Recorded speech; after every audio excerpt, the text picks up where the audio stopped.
आप सबको जय मसीह। मेरे यूट्यूब चैनल पे आप सभी का स्वागत है। मैं सोनू एक बार फिर नए वचन के साथ आप लोगों के सामने हाजिर हूँ।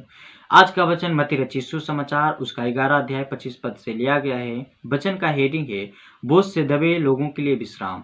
आज की इस वचन में जानेंगे जो बोझ से दबे हैं, बोझ क्या होता है और जो लोग बोझ से दबे से उससे छुटकारा कैसे पाएं, उससे विश्राम कैसे पाएंगे। आज की इस वचन में जानेंगे। तो आते हैं आज के वचन पे। जब प्रभु यीशु मसीह एकांत में प्रार्थना कर रहे थे, प्रार्थना यानी अपने पिता से बातें कर रहे थे, तो अपने पिता से कुछ इस प्रकार से बातें कर रहे थे। 25 पद में लिखा है, पढ़ेंगे, ध्यान से सुनिएगा। लिखा है, प्रभु यीशु ने अपने पिता से कहा, हे पिता, स्वर्ग और पृथ्वी के प्रभु, मैं आपका धन्यवाद करता हूँ कि आपने इन बातों को ज्ञानियों और समझदारों से छिपा रखा और बालकों पे प्रकट किया है। प्रभु यीशु मसीह अपने पिता परमेश्वर का धन्यवाद करके अपने पिता से बोल रहे हैं कि जो बातें आपने अपने पुत्र पे प्रकट किया, वह बातें आपने समझदारों और ज्ञानियों से छिपा रखा था।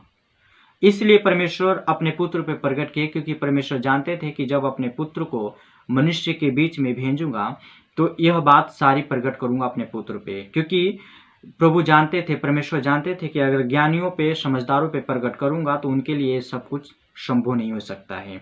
अगर संभव हो सकता है तो सिर्फ मेरा पुत्र, मेरा बेटा ही संभव कर सकता है। इसलिए परमेश्वर अपने पुत्र पे इन सारी बातों को प्रकट किया और ज्ञानियों और समझदारों से छिपा रखा था, उन पे प्रकट नहीं किया। आगे प्रभु यीशु मसीह फिर कहते हैं, हाँ हे पिता, क्योंकि तुझे यही अच्छा लगा। प्रभु यीशु मसीह अपने पिता को बोल रहे हैं कि आपको यही अच्छा लगा कि मैं ये सारी बातें अपने पुत्र पे प्रकट करूं, और आपने अपने बेटे पे, अपने बालकों पे प्रकट किया। इसके बाद प्रभु यीशु मसीह जब इतना बातें अपने परमेश्वर, अपने पिता से बातें कर चुकते हैं, उसके बाद प्रभु यीशु मसीह अपने चेलों को, जो प्रभु यीशु मसीह के साथ भीड़ चल रही थी, उनसे अब बातें करना चालू करते हैं। अब ये सारी बातें अपने चेलों को बताते हैं। कुछ इस प्रकार से बताते हैं। 27 पद में लिखा है, मेरे पिता ने मुझे सब कुछ सौंपा है। प्रभु यीशु मसीह अपने चेलों को समझा रहे हैं, बता रहे हैं कि जो मेरा पिता है, जो मेरा स्वर्गीय पिता है, जो मेरे आसमां पे पिता है, वो मुझे सब कुछ सौंप दिया है। दुनिया की सारी शोहरत, स्वर्ग का अधिकार मुझे परमेश्वर ने, मेरे पिता ने सौंप दिया है। और कोई पुत्र को नहीं जानता, केवल पिता, और कोई पिता को नहीं जानता, केवल पुत्र, और वह जिस पर पुत्र उसे प्रकट करना चाहे। प्रभु यीशु मसीह अपने चेलों से कह रहे हैं कि कोई पुत्र को नहीं जानता, सिर्फ पिता जानता है, और परमेश्वर जानता है जिसने मुझे आप लोगों के बीच में भेजा, यानी मनुष्यों के बीच में भेजा है, वह जानता है। और पुत्र भी सिर्फ पिता को ही जानता है, पिता को कोई नहीं जानता कि पिता कौन है। पुत्र ही जानता है कि पिता कौन है, और पुत्र ही जिस पर प्रकट करना चाहता है, वही वो पिता को जान सकते हैं, जो परमेश्वर को जान सकते हैं, परमेश्वर के मार्ग को, परमेश्वर की सच्चाई को जान सकते हैं, जिस पे प्रभु यीशु मसीह प्रकट करेंगे। उसके बाद प्रभु यीशु मसीह फिर अपने चेलों से बोलते हैं, हे सब विश्राम करने वालों और बोझ से दबे हुए लोगों।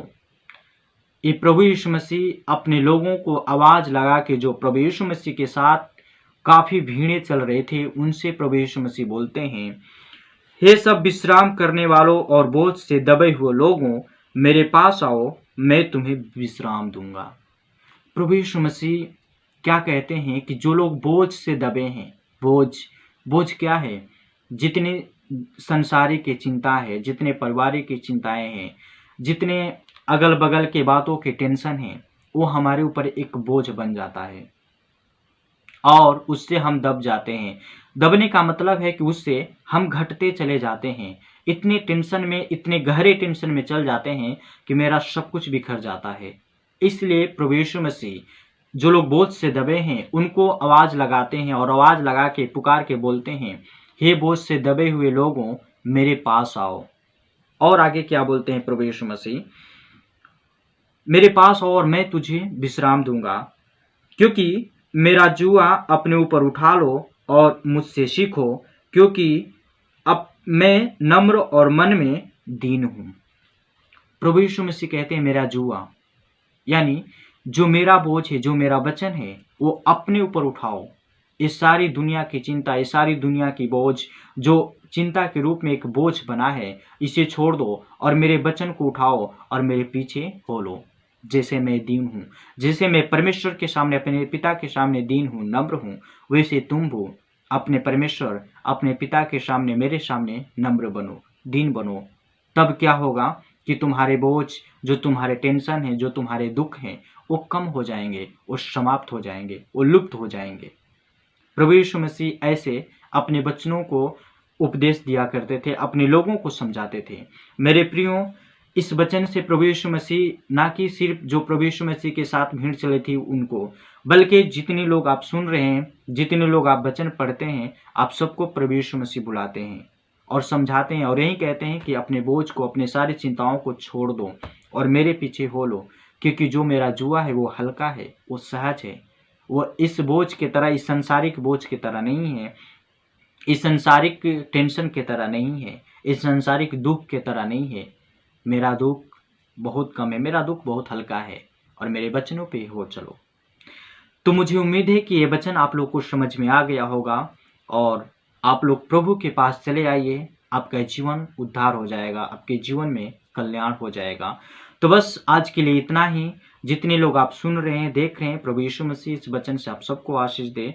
फिर मिलेंगे अगले वीडियो में नए वचन के साथ। तब तक के लिए लेते हैं विदा। आप लोग अपना ख्याल रखें। आप सबको जय मसीह।